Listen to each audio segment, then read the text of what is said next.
welcome everyone to today's first broadcast. Let's talk about the Great Return, return to agriculture and current popular society today.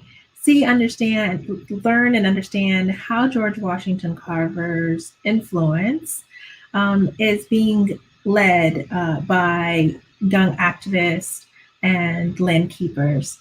So today we have on our panel Fredrick Murphy, who is a documentarian, a mental health therapist, a genealogist, and wonderful storyteller. Then we also have Crystal and Jason of Seven Directions. Crystal and Jason are Afro-Indigenous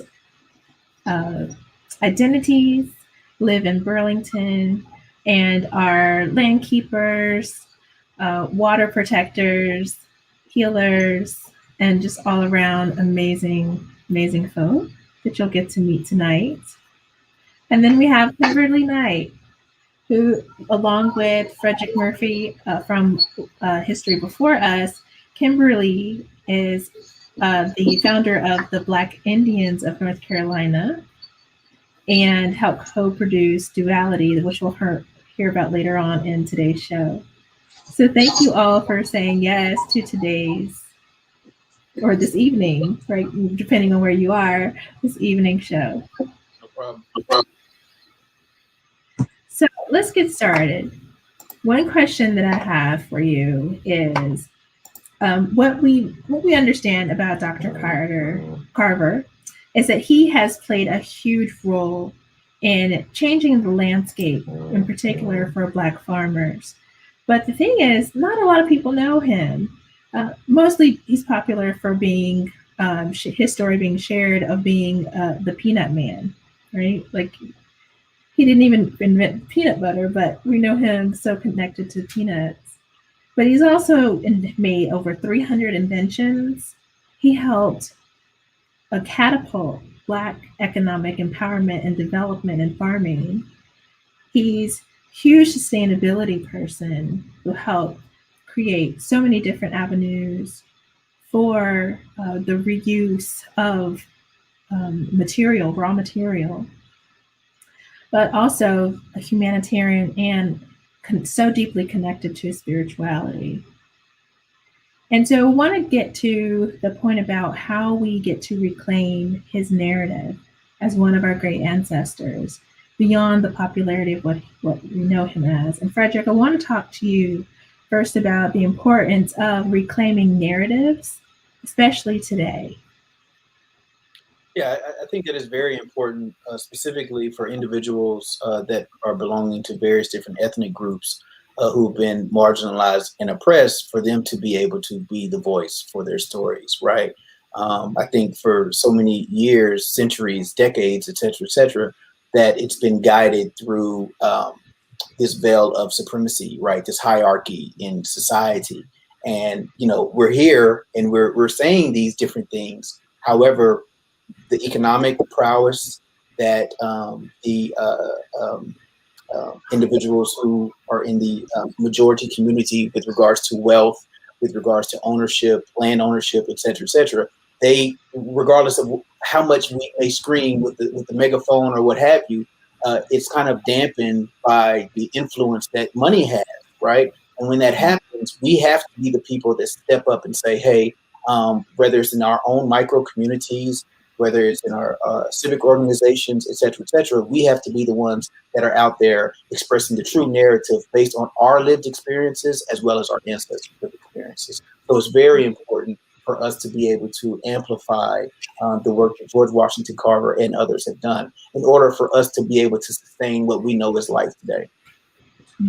Thank you for that. Kimberly, I want to ask the same question of you, since you work with Fredrick, to tell the narrative and share the story of the existence and long existence of Black Indians. Can you speak a little bit more about that? Yes, thank you so much, Jasmine. Hello, everyone out there. It's definitely something I was very passionate about, someone who grew up in my family hometown from Eastern North Carolina. It was very much information we talked about amongst as a family. But now I'm so happy and excited to see more people talking about Afro-Indigenous people and their importance and their contributions to agriculture and to culture in general when it comes to the indigenous culture across our Indian country. For me, it's very important about representation matters, and that this historical long piece of collaboration and connection of marriage as well as children, and even when it comes to agriculture and their connection to the land, is so similar when you're talking about Africans, African Americans, and indigenous people. And I think it's very important that that narrative is spoken about and that we continue that conversation. And I'm excited to be here to talk with you tonight. Thank you. Thank you.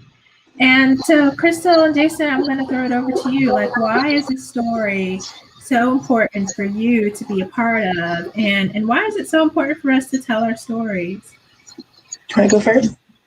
Well, Halito Chima Chukma Yakuke Nakma Abanoke. So that's just my traditional Chata Anumpa or Choctaw words, just telling you hello. Hope you're well, and thank you for having us. And finally, Anakma Abanoke is tomorrow we will win. I always start with that positivity because it's been necessary over the centuries for our people to move forward with positivity. Why it's so important to me, and why I think even that hero that you mentioned in the beginning was so connected and so easily adapted to working with the soils and the earth is because they don't really speak about the two continents, Africa and North and South America, were pretty much the food continents. They talk about the diamonds, the gold, and the silver, and everything else they exploited and stole. Now it's the oil, but they never really talk about how they stole our foods and spread them around the other continents of the world through colonization. You think about Italian food and their tomatoes; those are indigenous foods. You think about Asia with rice. You know, indigenous were the first people to have wild rices growing indigenously. So it's just one of those things. Like, and I would just like to add this other piece of history that's often dropped out. When they did assimilate us, when they freed enslaved Africans, enslaved Native Americans, created a structure that we were going to be the farm labor, which was what they had decided for us to be. They put these caps of us to be successful or produce, and we produced in fold tons more than they could imagine. And over the years, they kept cutting us down, like, oh, they're doing too well. They're doing too well. Put caps, like make them produce less.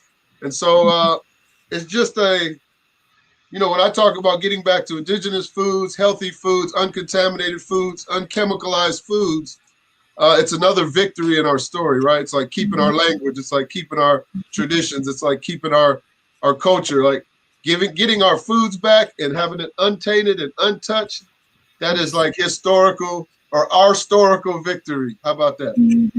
Love Just it. to add on that, Jason, I just want to say that you have to look at how all of these things intersect, especially environmental degradations that are happening, such as like hot asphalt plants coming into Black and brown communities, pipelines that are coming to Black and brown communities, because whether people don't understand that things that bore underwater or shoot up in the air, it ultimately comes back down and it affects our groundwater that is here to like water our foods.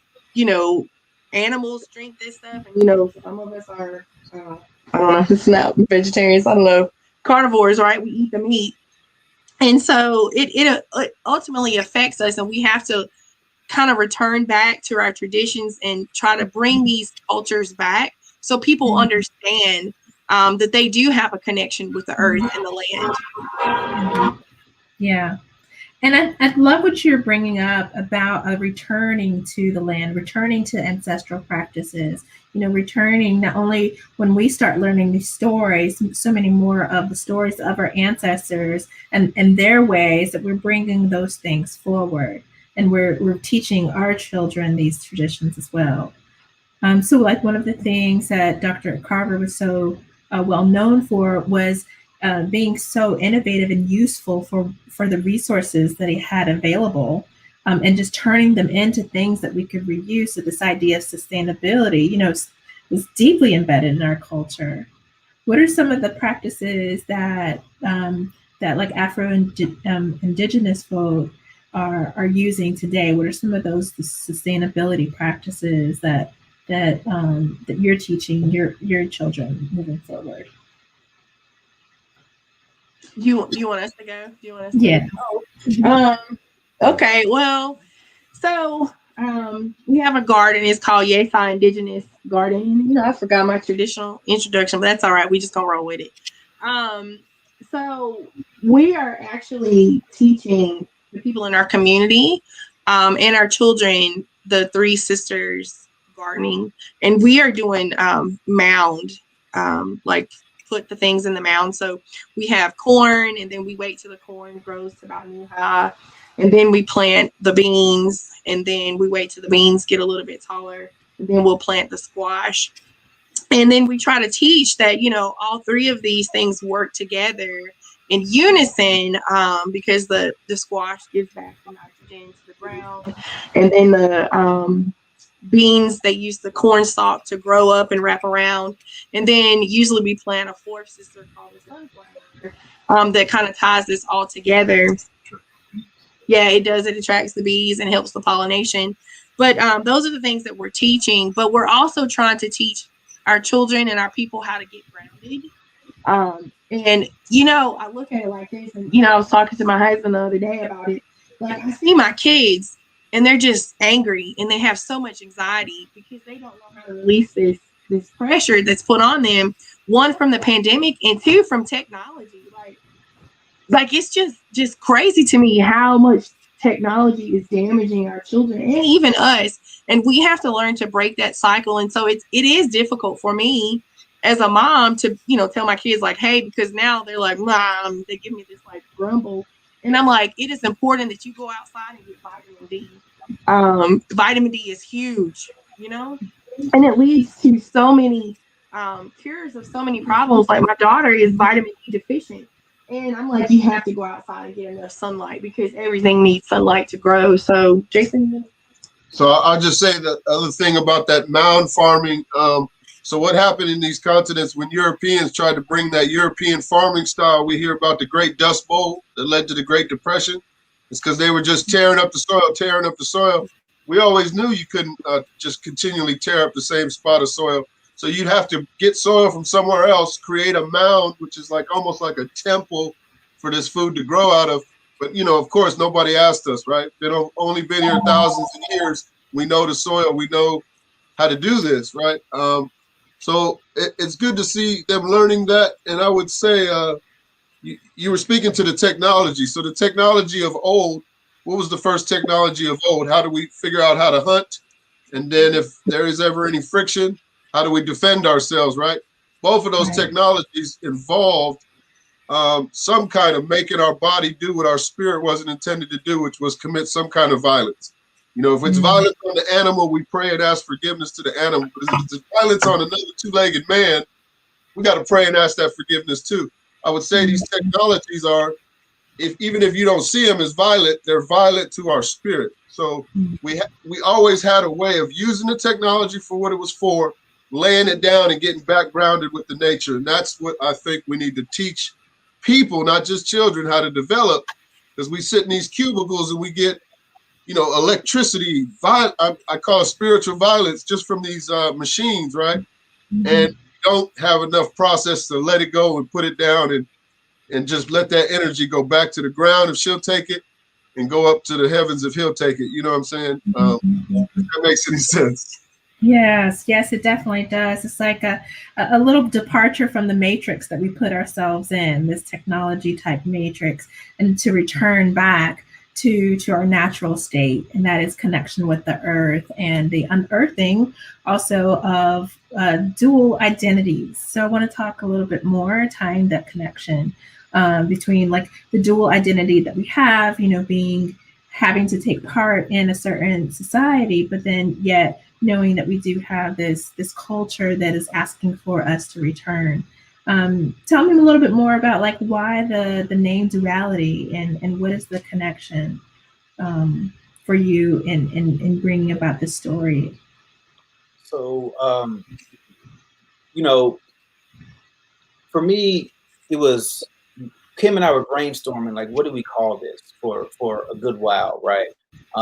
Because, you know, it got to be catchy, right? Like there's these things in the film world that you would want to have to bring, you know, attention to your film. But, you know, it was about identifying the similarities between the two cultures and how they are just deeply enmeshed with each other, even with regards to, you know, dress, right?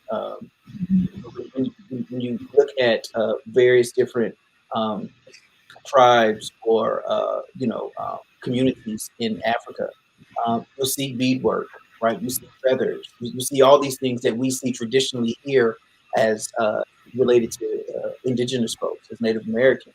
So even that piece, right, to the music, right, the instruments, was cultivated on the land. So that's what really stood out to us. It's like there's really a true duality that's here between these two cultures, and it only made sense when they were connected here in this country. Now, I do personally believe that they were for 1619 that they were people of African descent that were here, and it's been documented that's the case. But these two cultures have been together for a very, very long time in various different capacities. But one thing that cannot be denied was their ability for sustainability, and that is through the land, right? That is through being able to say that I need this and I need that, and then because I need this and I need that, we're going to take care of it from a collective standpoint, so we can survive, so our children can survive, et cetera, et cetera. But then it goes back to exactly what Jason was saying, is that when the European invasion happened, you know, they who did not know how to farm effectively, in my personal opinion, it just wrecked shop on everything, right? When you also have the resources to force someone to do something differently than what it is that they already know to do, then that just it messes up the whole ecosystem, and we have what it is that we have today in so many different places that are just struggling to even grow food. Real quick, I went back to Tennessee this weekend, and I linked up with my father and my cousins, and we went back on my some of my family's land that were there in the Hillman family. And I remember being a kid, and we just had rows and rows of tobacco, strawberries, like all these different things. And going back there, because I used to be a kid running around playing, it just was like, it was like a big old welcoming. And I hadn't been there since I was knee high, like on the farm. But then it also took me back to when I was 14, and it was all the black guys were sitting on the corner, and the white guys would come through and take you out to their farms and chop tobacco at 14. You know, you could bring home $100 a day in the summer as a kid, you balling, you know what I'm saying, depending on how long you've been here. But I recognized and I realized, you know what, these folks didn't even teach us this. Like, we just kind of got out there, got it, got the tools, and just started doing it without any type of instruction.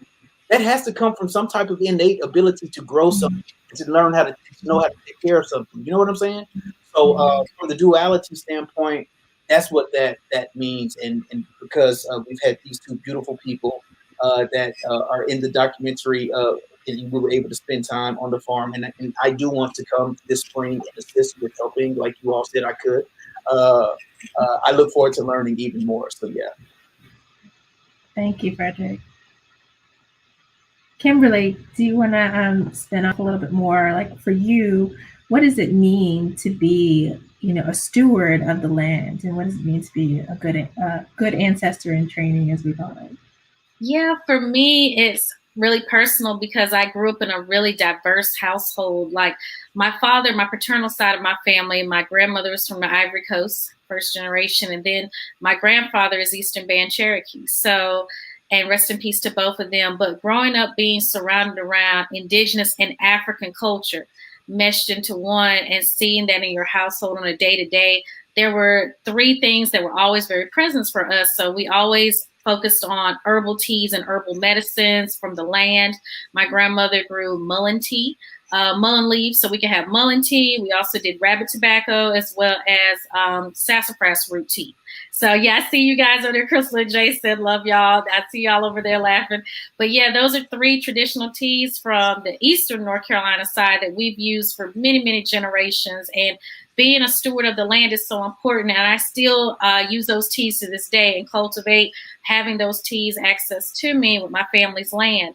And it was so important because with my family, they generationally made sure that they could pass down large acres of land and give stewardship in the sense of instruction of how to honor and care for the land, how to dance on the land for the creator and give grace to the creator for all that we have. And so it's so important to be sustainable steward as well as someone who appreciates and honors the land, and for those lives that were lost on that land. From where my family's from, that would have been considered Saponi and Tuscarora land tradition. So it's giving honor to our ancestors that were there, and by us in today's present time, being a little bit more sustainable about those things. And that's why I'm glad I'm here literally with family to talk about all these things today and to continue the conversation with duality.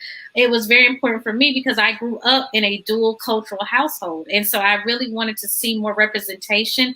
I was a jingle dress dancer, and so I would go to powwow and I didn't see many people that looked like me or like my family. And I wanted to see more of that. And now fast forward to 2021, it's everywhere. It's like, I'm sure everyone up here can understand as well that we're seeing more voices being heard from the Afro-Indigenous community. And I'm happy people are reconnecting. So it's beautiful. Yeah. Oh, you're on mute, love. I have to Get your repeat.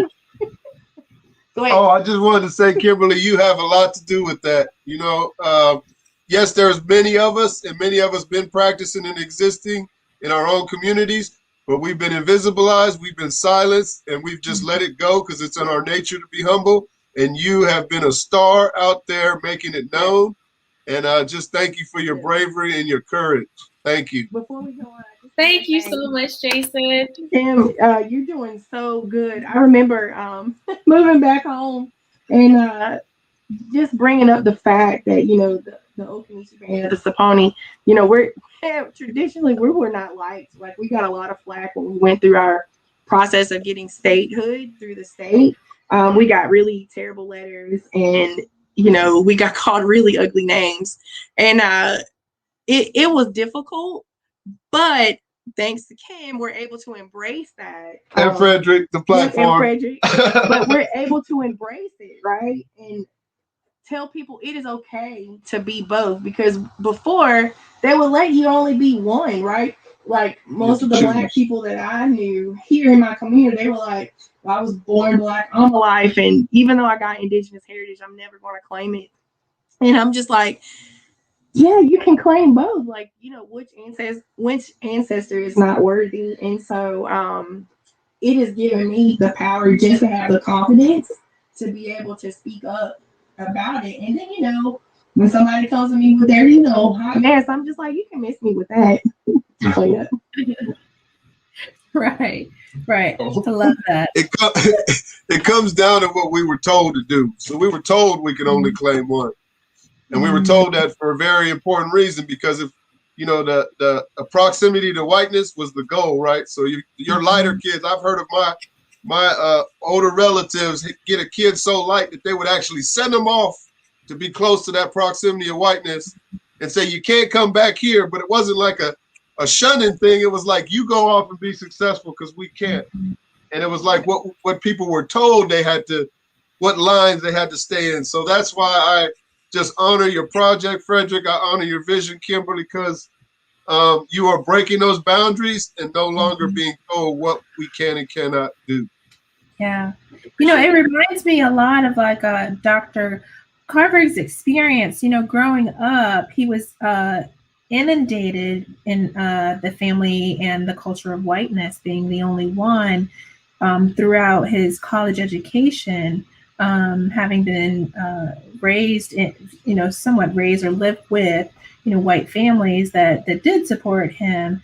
But it wasn't until he became the only Black person with a master's in agricultural science, that then he was invited to come back home, right? Come back to Tuskegee. But the whole time he had to live in this dual and very cruel, you know, world and existence. So I'm really appreciating, you know, this link here of what is still a part of, our legacy as Black and Indigenous folk here on this land. But there is a question I wanted to pivot to, which is, how does the passion, when you hear about the passion of Dr. Carver, how has his passion for the land inspired you in your Indigenous culture? You want me to start again? Jason wants to go. So anytime that I'm given a hero or shero from colonized history, which they don't want our names in there to begin with, but anytime a person, a two-legged, has stamped their place in their legacy in the timeline, that inspires me. So I did a class in junior college, African American Studies, where the whole class was that. Like, this is this person in this era, all the way up. And I remember Carver being, we did a whole paper on him because they wanted people in Oakland, in the junior college I was in. Some of these kids were just going to school because they couldn't find jobs and they needed something to do to be more employable. So we're all in this junior college thinking that it's always been poverty and all this. And this African American Studies teacher was like, no, bam, that's one of your heroes. Bam, that's one of your sheroes. Bam, that's one of your queens. And bam, that's one of your kings, even though he was in a time he couldn't be a king. So he just did this through the growing and the agriculture. It was an amazing time in my life, but I'll pass it to my wife. You got me excited.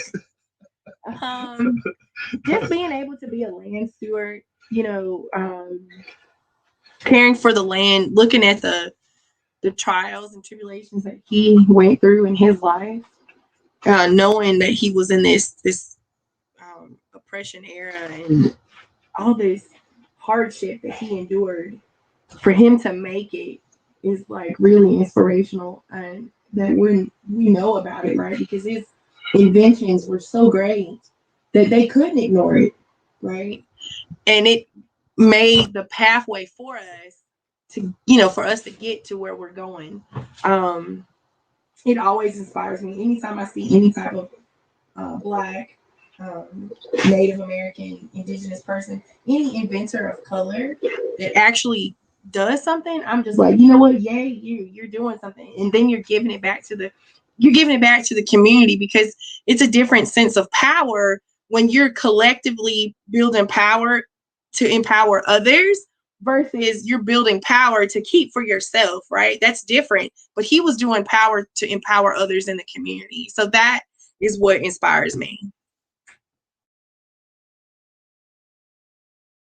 Yeah, I agree. It's to kind of piggyback, what he did was laid out a blueprint that was just laid out for him, right? To learn how individuals can practice these different entities of self-sustaining themselves. And it was super duper important, specifically during those time periods, because of the simple fact, when we look at his span of life, there were various different events that occurred during his lifespan, and him being so eclectic with the way in which he utilized each one of these different everything that he has founded, from the soy, from the peanuts, et cetera, he really, really honed in on identifying the multiple purposes for this plant, right? Like, we talk about duality, right? Let's talk about what he has done in regards to identifying from a duality standpoint what a peanut could do, or soy could do, et cetera, sweet potatoes, right? So, he is the master of what that looks like, but that was passed down from people, of course, before him. And again, I truly believe that as Black and brown folks, there's this innate trait that we have, that once we get rolling in that, it's hard to stop us, because we've been there before from a spiritual standpoint, and it rests within our ancestors, and it was passed down to us. Definitely. Yeah. I echo all those things with Dr. Carver. I think I was about 5 years old when I first heard about him. And it was from one of my dear librarian mentors. She's also a sorority sister of mine. And she made sure she had a poster of him in our public school. And I was in kindergarten going to the Scholastic Book Fair. If anyone's old enough to remember the Scholastic Book Fair, that was the prime place to be when you were a kid and loved to read. And I remember seeing his picture and her having all of these like toy, small things that looked like some of his inventions.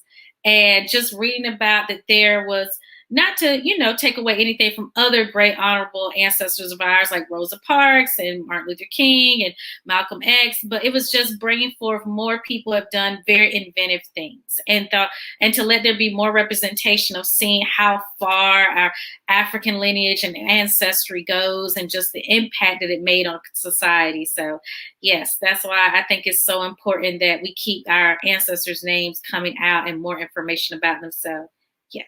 That was my point there. Y'all, that's like a mic drop moment for me. Like the way that y'all brought that home, I appreciate that.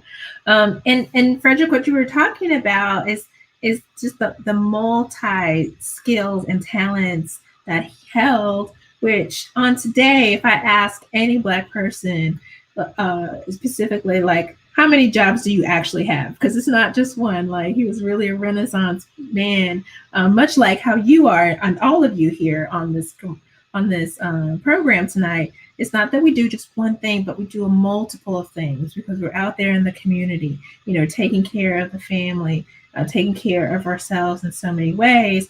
But he was truly like a humanitarian in that way. Can you share like some of the things maybe that I haven't shared about you, Fredrick, that you're a part of and the things that you do? Yeah, so I serve on the board for the Slave Dwelling Project, which is located in Charleston, South Carolina. And the goal for that project is to identify existing slave dwellings. Because obviously when you go to the big house, when you go to some plantation tours, people want to see the big house and have this ideology of gone with the wind, right? But the fact of the matter is, if these buildings that are out back, they weren't there, then you wouldn't have what's in front of you. So I'm involved with the Slave Dwelling Project, and what we do is we sleep in existing slave dwellings to bring awareness to those. And prior to, there's a fireside chat in which we talk about indigenous folks and land being stolen. We talk about how race, this construct of race that was introduced to this country over the span of its implementation here, has been more divisive than not. So that's one of the things I'm involved with. And then also I on the board of the James K. Polk site, which is here in Charlotte, North Carolina. Well, Pineville is the home of the 11th president. And we are becoming a more diverse board there. And one of the projects that I've been working very diligently on with the staff there, with other board members, is identifying the creating a memorial for the enslaved individuals that were held captive by the 11th president's family. So we'll be rolling that out, and then working on the film Afro-Indigenous film with Kim, and again Crystal and Jason they're a part of that, and they've been absolutely wonderful with that. And we're hoping to educate multiple communities and empower folks to say that, I know I have this ancestry, and this is allowing me to step into my truth as well, to one, learn more.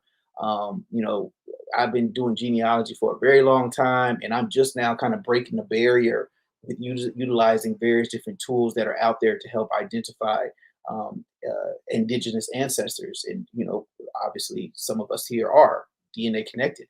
So, but now it's like kind of figuring out how, right? I have a clue, Kim has a clue, Crystal may have a clue, like Jazz, y'all may have clues, but it's that whole process of trying to figure out how, and there's beauty in that. And I think that the more and more that we're together, the more that we hang out and get to know each other, that the ancestors will speak, and then boom, it's going to be right there in front of our face. So that is some of the stuff that I do. And I think I talk too much, so I'm going to pass the mic. Kimberly, can you come on and let us know more about you? And then also, what does your film need? Yeah, so hello everyone, Kimberly Knight here. I'm founder of Black Indians NC. Black Indians NC is in the process of becoming a nonprofit organization, which I'm super excited about here in 2021. And we also, what we started with was an advisory council, which consists of 7 members, where we were starting the process of planning for the Black Indians NC 2021 powwow, which will be taking place September 25th. In Durham, North Carolina. So please stay tuned for that on our social media. But also, I'm also a clinical social worker. I'm also a member of the Triangle Native American Society. I'm a member of Delta Sigma Theta Sorority Incorporated, the National Association of Social Workers, their North Carolina chapter. I'm a membership committee member, and I'm a member of the Junior League of Raleigh. So doing lots and lots of things, lots of great organizational work. I love community and committee work. And recently I just became a board member for Wake Forest University's HIV and Faith Board. So really to increase more awareness about HIV, that's also another passion work of mine, is HIV awareness. So yeah, I'm very excited about that. And then for the film, we currently are doing a fundraiser for the film right now, so people can check that out as well. We'll make sure we get that link information to you. And we also have the trailer that is out right now where people can view it and see what we've done thus far. And you'll get to see some wonderful stars in it, like Crystal and Jason and even me. So it's really a great body of work that's coming forward. We're just asking for people's not only monetary support, but support in general, because it is not the easiest to come out with something brand new and change agent wise, you know? So sometimes you're going to have some critics. You're going to have people that are concerned about what does this all mean? And we want to educate more communities so that way we can be able to give people more empowerment, as been said tonight, about being who they authentically are. Thank you, Kimberly. And then Crystal and Jason? So my gosh, I've been told I do a lot, but I'm just really a service for the people. So aside from having 2 jobs, like I've been blessed to be able to work at home. After I got off the campaign trail, I started working with the Racial Equity Institute as an apprentice trainer. And then I also currently work with Native Organizers Alliance, which is almost, oh my God, it's a dream job, right? Because I'm able to work with Native communities across Turtle Island and across the world about protecting sacred places and sacred sites and learning more about that. But I'm also the executive director of Missing Murdered Indigenous Women North Carolina Coalition, which is, I felt the calling to it after coming back from the 2019 Indigenous Peoples March in Washington, D.C. We had a lot of human trafficking cases that were happening. And then there was a lot of women who went missing in Robeson County, as well as up in Cherokee and the Qualla boundary and all across the state, and just trying to put these pieces together. I started working on this before I even started working on my dissertation, or, before I even enrolled in graduate school. And I'm at school at the University of Dayton. And I only have 3 semesters left. I'm almost completed my doctorate. I'm so excited. Right now, I'm defending my Chapter 1 proposal, my dissertation proposal. So I'm really excited. So what our organization is doing is we have a database, because what we see is North Carolina lacks a database that puts Native American or Indigenous people's information in. They misclassify us as either white, Black, or Hispanic. And that really leaves a gap of data. I looked through several reports from Urban Institutes of Health in Seattle, and the Southeast is often left out of their data. And that is simply because they cannot capture the data. North Carolina has a lot of sunshine laws that are, you can FOIA information, but the agencies really stiff arm you when you're trying to get data and stuff like that. So that's my huge passion right there, just giving voice to the families, because what these families need is closure. And when women are misclassified or deaths are not properly marked as murders, that does not give closure to the families. And, it's like an open wound that they open every year on the anniversaries of these women who have been murdered. And people talk in the community and they know what's going on, but when the police are corrupt, who can you call? So we really have to tie back to police accountability, holding people accountable. Another thing that I've been working on is a passion is this pipeline that is actually coming through. Jason and I, we co-founded 7 Directions of Service, which is just a group. And what we're doing is we're trying to give awareness to people in the community, white, Black, or Indigenous, Hispanic, that these environmental degradations are affecting you. And no matter whether it's, like I said earlier, a pipeline coming through or a hot asphalt plant, these things are affecting you. People are developing cancers at an alarming rate, and they don't understand why. And, they're like, oh, I've lived here all my life, but why am I getting this cancer? And then, my daughter has cancer, And so we have to, dig into that problem. And then let's see another thing. So I have my business, right? I do beading and embroidery stuff. That's like my hobby. That gives me pleasure. So when I'm feeling down and depressed, I turn to that craft. And Jason? So I can't follow DJ Khaled. Another thing and another thing. But I will tell you that about a month ago, I was doing 3 jobs just to make money, which was I got a job working for the city, fixing the pipes and the sewage. And then I kept my job at Lowe's at night. So I'd go fix pipes in the day, go to Lowe's at night, sell garden supplies, and then on the weekends, do the same thing with my wife, the Racial Equity Institute training as an apprentice trainer. So, and then do all the other stuff she's talking about for free, right?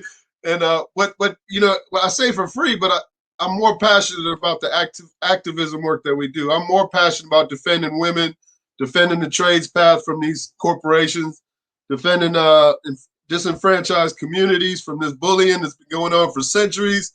And I'm like, it's real important we're tying in the poor white folks, because the first thing that these companies are going to do is say, well, since the Black and indigenous folks started speaking up, now we got to take your farm.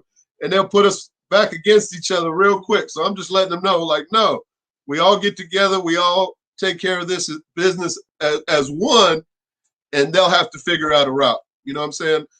When the pipeline route goes through Beverly Hills, I'll say my job is done. You know what I'm saying?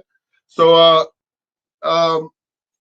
yeah, so maybe 6, 7 things on my plate, but I'm able to do it because I come home and I see my wife like 16, 17 things on her plate. And so I'm like, well, you know what? I'm just going to do it. We kind of exposed out there. A lot of people think Crystal and I, like people have said we make this look easy. No, we're struggling. We are the people that we're defending. We are the community that we're defending. We are the disenfranchised. We are the poor. We are the Black and brown. So we're really out there with our own people defending ourselves, and got to do a lot to keep putting rice and beans on the table. So I'll complete with that, but thank you. Well, thank you all. I appreciate each and every one of you for saying yes, for doing all the things, like literally all the things. But I think it also just it expounds upon, like our ancestor, Dr. Carver, our commitment to doing our part and being humanitarian and spiritually connected to what our purpose is, and which is to serve, to be of service to human beings, and help people find their way to return back to their own humanity and their humanness. So thank you so much for the contributions that you do today, every day. I'm so grateful for each one of you. And thank you for being here. Thanks for having us. Yep, thank you for having us. Honor. Thank you. So at this point, again, my name is Jasmine Hines. I'm the founder of the Inspire Agency. Really glad to have this opportunity to work with Blue Bear Brands and to bring the story of George Washington Carver and his legacy to the forefront so that we reclaim the narratives of our ancestors and show the impact of what he's laid the groundwork for us to be able to follow along with this path. So Frank, I'll bring you back on to close us out. Thank you very much. So I want to thank each and every one of you for what you brought to the table today. It was such an inspiring conversation. You certainly live by the adage, if you want something done, you go to a busy person. And that certainly is pulling out here. And it's also another proof that George Washington Carver is a person that has inspired so many things that are still of great benefit to the way we live today and the way we choose to live and the way we want to live going forward. And more importantly, having conversations like this that includes and helps us understand all of our heritages of Black and brown people around the world and what we bring to the table and what we will continue to bring to the table to make this country successful and to make our lives successful and to make the people of our country successful. So thank you very much for your contributions to this conversation. And for those of you that are in the business, if you're interested to license our brand, George Washington Carver, with one of your own products, let us know at our website. The website is noted there at the bottom of the sign there, and you can get to our website. You probably will join our website, and you can let us know of your interest. Thank you very much. Thank you all for participating, and have a great day.